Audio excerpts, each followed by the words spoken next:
2 weeks in a row, we were slightly positive, looking to widen that gap. This is a low confidence card for me, though. You could probably argue for 3 more caution signs, to be honest with you. With this Johns and Marcos fight, the only thing I worry about is Johns deciding not to just wrestle at the end of rounds like he usually does, and maybe starting to wrestle much earlier to try to get Marcos to the ground. But once again, Marcos has pretty good takedown defense. I think the leg kicks will be there, and we all know that's a trademark of Marcos, his timing on his leg kicks. If Johns just eats leg kicks like he usually does, I think Marcos can look good here. Pennington has fought the better competition. She is a little scrappy, fast person who has a lot of volume that she throws out. Gomes usually has problems with people like this, but Pennington doesn't apply too much pressure to you. She applies volume, but not like backing you up pressure.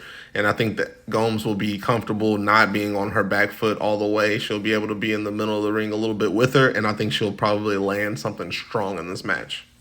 I like Hokett's wrestling game some, but he has a bunch of horrible tendencies I saw in the Contender Series matchup.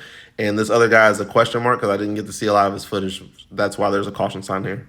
I think Silva's just going to be too flat-footed. She's had the better competition and stuff, and she has more power, and she's more dangerous of a fighter in general. But Cavalcante, I just think, is just too technical for her, and she's going to pick her apart.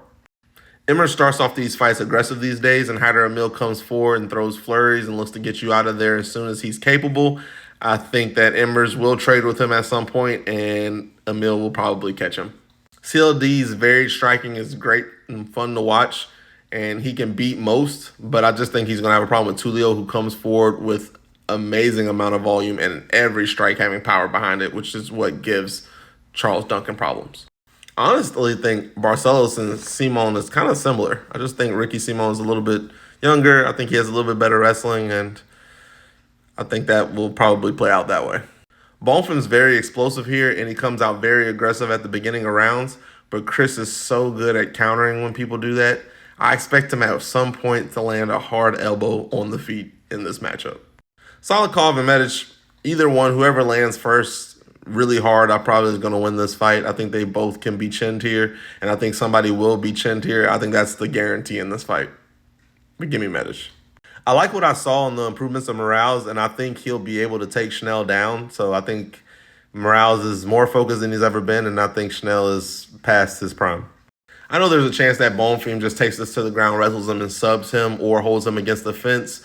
But I like Rude Boy on the feet here, and I'm just going to hope that he can do more damage over these rounds. So give me Brown, but it's not a confident pick. I hope everybody does well.